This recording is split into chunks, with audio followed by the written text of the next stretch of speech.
जब बात जम्मू और कश्मीर की आती है तो आर्टिकल 370 एंड आर्टिकल 35A की बात जरूर होती है और आपको ऑलरेडी पता होगा कि इन्हें हटा दिया गया है। एक बड़ी गुड न्यूज इंडियंस के लिए 11 दिसंबर 2023 को सुप्रीम कोर्ट के 5 जजेस ने एक ऐतिहासिक फैसला सुनाया। 2019 में जो आर्टिकल 370 को हटाने का फैसला किया गया था उनको सही ठहराया, लेकिन किसी को भी इस फैसले की उम्मीद नहीं थी।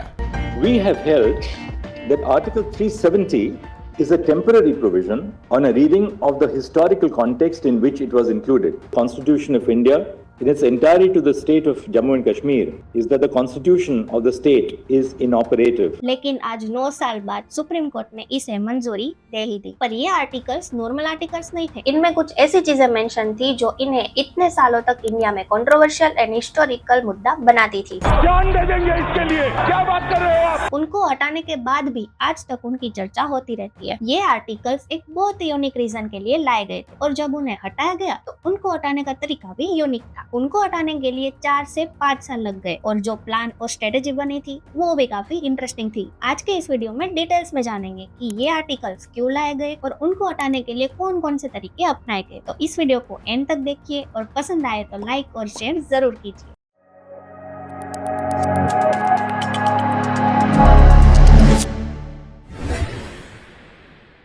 भारत की आजादी से पहले भारत का मैप कुछ इस तरह से था और इस पूरे भारत में ब्रिटिश 2 प्रकार से राज करते थे, मतलब कि 2 प्रकार के स्टेट थे, ब्रिटिश स्टेट और प्रिंसली स्टेट। ब्रिटिश स्टेट यानी वहाँ पे ब्रिटिशर्स राज करते थे और प्रिंसली स्टेट यानी कि ब्रिटिशर्स वहाँ के राजाओं के द्वारा अनुशासन चलाते थे। Jammu and Kashmir princely state में आता था। इस प्रकार कुल मिलाकर 565 प्रिंसली स्टेट थे। जब ब्रिटिशर्स का इंडिया छोड़ने का टाइम आता है तो 2 जून 1947 में ब्रिटिशर्स एक माउंटबेटन प्लान बनाती है जिसमें इंडिया को हिंदू मुस्लिम पॉपुलेशन के हिसाब से 2 देशों में बांट दिया जाएगा। लेकिन इसमें प्रिंसली स्टेट इंक्लूड नहीं थे। वो अपने हिसाब से डिसीजन ले सकते थे। अगर उनको इंडिया के साथ रहना है तो इंडिया के साथ रह सकते हैं, पाकिस्तान के साथ रहना है तो पाकिस्तान के साथ रह सकते हैं और इंडिपेंडेंट रहना है तो इंडिपेंडेंट भी रह सकते हैं। इस माउंटबेटन रूल को 18 जुलाई 1947 को इंडियन इंडिपेंडेंस एक्ट 1947 के नाम से लागू किया गया। विभाजन शुरू हो गया और फिर 14 अगस्त 1947 को पाकिस्तान और 15 अगस्त 1947 को भारत आजाद हुआ।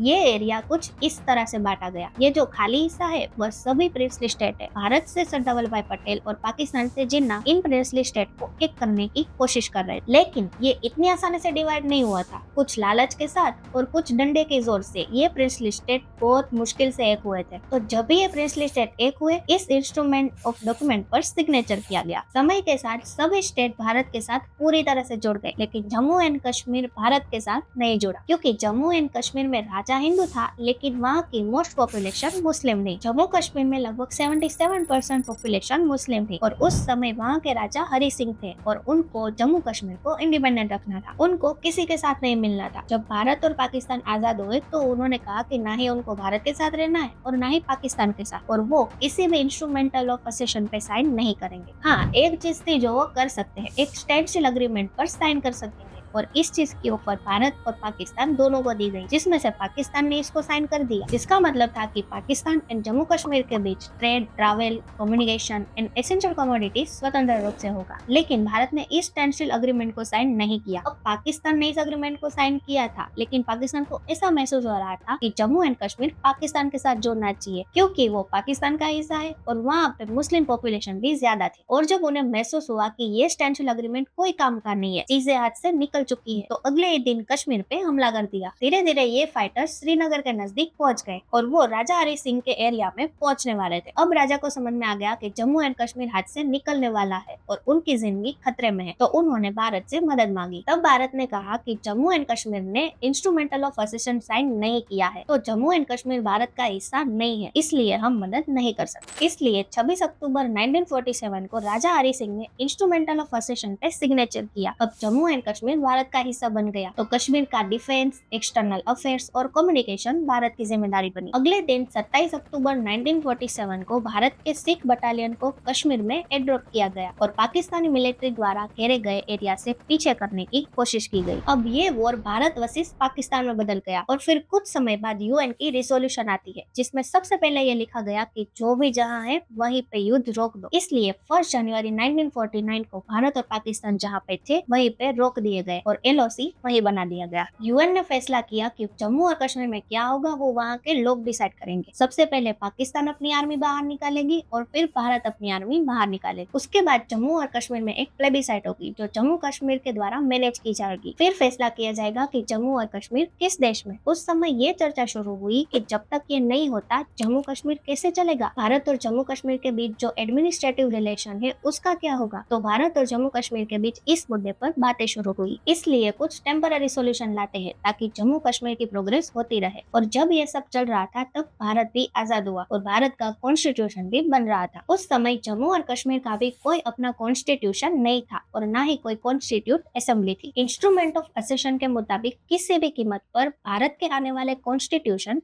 जम्मू और कश्मीर पर लागू नहीं होगा। इस मुद्दे को हल करने के लिए गोपाल स्वामी जी ने एक सॉल्यूशन दिया। उन्होंने एक टेम्पररी और स्पेशल प्रोविजन आर्टिकल 370 इंट्रोड्यूस किया और इसे ऐसे बनाया गया कि जम्मू और कश्मीर की ऑटोनॉमी बनी रहे और कुछ इंडियन इंस्टीट्यूट के प्रोविजन भी जम्मू कश्मीर में इंटीग्रेट हो सके। अब क्वेश्चन ये है कि आर्टिकल 370 में क्या था।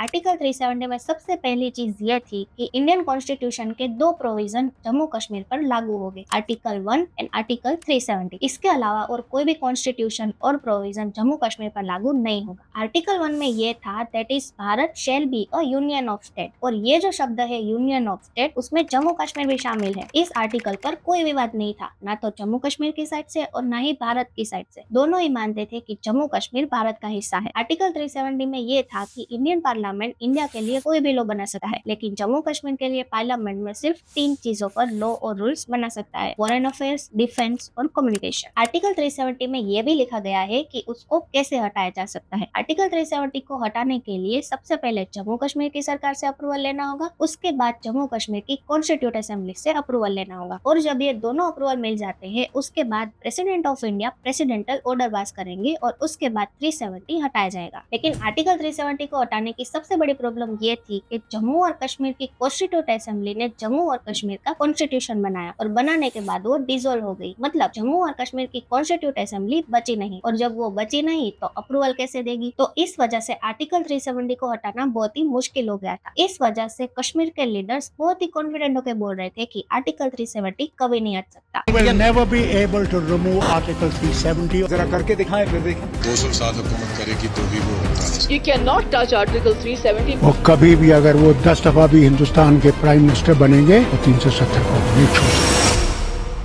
लेकिन इसको हटाया गया और इतनी प्लानिंग के साथ हटाया गया कि सब हैरान हो गए। अनुच्छेद 370 के सभी खंड लागू नहीं होंगे। जब आर्टिकल 370 लाया गया तब सब उससे सहमत थे, क्योंकि सबको लगता था कि प्लेबिसाइट होगा, पाकिस्तान पीछे हट जाएगा, ये टेम्पररी है, और इसलिए इंडियन कॉन्स्टिट्यूशन के पार्ट 21 में इसको जोड़ा गया। और ये वही समय था जब आर्टिकल 370 के साथ आर्टिकल 35A भी लाया गया। और जैसे ही आर्टिकल 370 में अनाउंस किया गया तब सबसे पहले प्रेसिडेंट के ऑर्डर लिए गए, फिर जम्मू और कश्मीर के स्टेट की परमिशन ली गई। जब आर्टिकल 35A लागू किया जा रहा था तब शेख अब्दुल्ला पर देशद्रोह का केस सामने आया। शेख अब्दुल्ला जम्मू एंड कश्मीर के PM थे। शेख अब्दुल्ला इस केस के कारण हटा दिए गए थे और उनके वाइस प्रेसिडेंट बख्शी गुलाम मोहम्मद को PM बना दिया गया। और उसके बाद आर्टिकल 35A की सारी बातचीत जारी रहती है और आर्टिकल 35A इम्प्लीमेंट हो जाता है। अब चलिए बात करते हैं कि आर्टिकल 370 को कैसे हटाया गया। बीजेपी ने अपने मैनिफेस्टो में भी लिखा था कि अगर उनकी सरकार बनती है तो वो आर्टिकल 370 को हटाएंगे। उस समय मोदी जी ऐसे भाषण देते थे,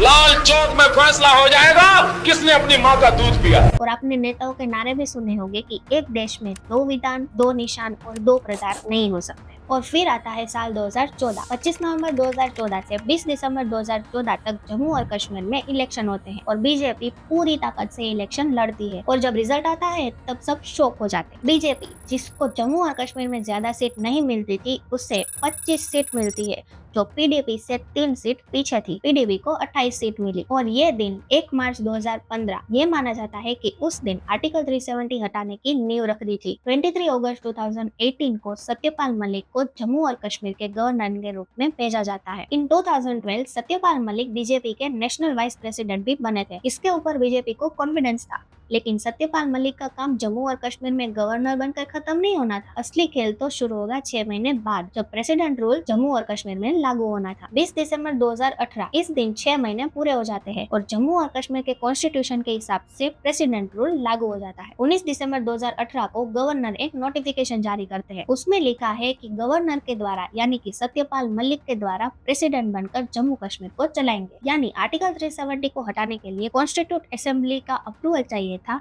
वो अब यहाँ के गवर्नर सत्यपाल से लेने थे। मतलब कि 370 को हटाने में जो प्रॉब्लम थी वो सॉल्व हो गई। 5 अगस्त 2019 को आर्टिकल 370 हटाने का डिसाइड किया गया था। इसके मुताबिक सिक्योरिटी का अरेंजमेंट किया जा रहा था। उस समय अमरनाथ यात्रा भी चल रही थी। 2 अगस्त 2019 को एक सूचना जारी की गई थी जिसमें कहा गया था कि यात्रा को बीच में ही रोक दिया जाए। 2 दिन बाद 4 अगस्त 2019 को कश्मीर के सभी लोकल लीडर्स को हाउस अरेस्ट किया गया और उनसे उनका मोबाइल भी ले लिया गया और उसी रात सेक्शन 144 भी लागू किया गया। और 4 अगस्त 2019 की रात को पीएम मोदी एक सीक्रेट कार में राष्ट्रपति भवन पहुंचते हैं और माना जाता है कि 5 अगस्त 2019 यानी कि अगले दिन जो होने वाला था उसके बारे में बात करने गए। अब उसके बाद वो दिन आता है जब आर्टिकल 370 हटाया जाना था, यानी 5 अगस्त 2019 सुबह इंडिया के प्रेसिडेंट ने एक नोटिफिकेशन जारी किया। ये उस नोटिस की एक कॉपी है। अब सवाल ये है कि इस नोटिस का मतलब क्या था और इसको क्यों जारी किया गया। शुरू में मैंने आपको बताया था कि आर्टिकल 370 को हटाने के लिए एक प्रोसेस होती है जिसमें जम्मू कश्मीर गवर्नमेंट और कॉन्स्टिट्यूट असेंबली की परमिशन लेनी पड़ती है, तभी आर्टिकल 370 हटाया जा सकता है। जम्मू कश्मीर की कॉन्स्टिट्यूट असेंबली तो डिसोल्व हो गई थी, मतलब वो अब नहीं है, तो परमिशन कौन देगा। ये जो सुबह नोटिफिकेशन आया था वो उसी चीज का एक सोल्यूशन था। इस नोटिस की पहली लाइन ये है कि हमने जम्मू कश्मीर गवर्नमेंट से परमिशन ले ली है, मतलब हमने सत्यपाल मलिक से मंजूरी ले ली है। थोड़ी देर बाद अमित शाह राज्यसभा पहुंचे। जब अमित शाह राज्यसभा में एंटर हो रहे थे तब एक रिपोर्टर ने उनका फोटो लिया एक डॉक्यूमेंट के साथ। ये वो फोटो है। इसमें लिखा है कौन कब क्या करेगा। इससे क्लियर हो गया कि रात को पीएम मोदी राष्ट्रपति से मिलने क्यों गए थे। पूरी मीडिया इस तस्वीर से हैरान हुई और लोगों को समझ में आ गया कि वो आर्टिकल 370 हटाने की तैयारी कर रहे हैं। इसके बाद अमित शाह राज्यसभा में एंटर हुए और अब आर्टिकल 370 को पूरी तरह से हटाने का समय था। अमित शाह एक रिजोल्यूशन लेकर आए थे और उनका काम ये था कि रिजोल्यूशन को पास कराना। अब राज्यसभा और लोकसभा में वोटिंग होगा और अगर मेजोरिटी में वोट होगा तो ये रिजोल्यूशन पास हो जाएगा। अब सवाल ये है कि इस रिजोल्यूशन में क्या था। ये उस रिजोल्यूशन की कॉपी है। इसमें आर्टिकल 370 के सारे पार्ट खत्म हो जाएंगे। दूसरी बात, इंडिया का कॉन्स्टिट्यूशन जम्मू एंड कश्मीर में लागू किया जाएगा। इसके बाद लोकसभा और राज्यसभा में वोटिंग हुई। ये रिजोल्यूशन दोनों जगह पे पास हो गया। जैसे ही ये पास हुआ इंडिया के प्रेसिडेंट ने इसे मंजूरी दे दी और जैसे ही ये हुआ जम्मू एंड कश्मीर में से आर्टिकल 370 को पूरी तरह से हटा दिया गया और अब इंडियन गवर्नमेंट को जम्मू एंड कश्मीर में रूल्स बनाने के लिए परमिशन लेने की जरूरत नहीं होगी। इस तरह से आर्टिकल 370 को हटाया गया। इस आर्टिकल को हटाने के लिए ये पूरी प्लानिंग की गई थी और इसको 4 से 5 साल लग गए थे। आपको ये मास्टर प्लान कैसा लगा ये हमें कमेंट सेक्शन में जरूर बताइए। और ये थी पूरी कहानी जम्मू कश्मीर और आर्टिकल 370 के बारे में, कैसे इसको लाया गया, कैसे इसको हटाया गया। ऐसे ही इंटरेस्टिंग फैक्ट्स के बारे में जानने के लिए हमारी चैनल को सब्सक्राइब कीजिए। Thank you for watching. जय हिंद।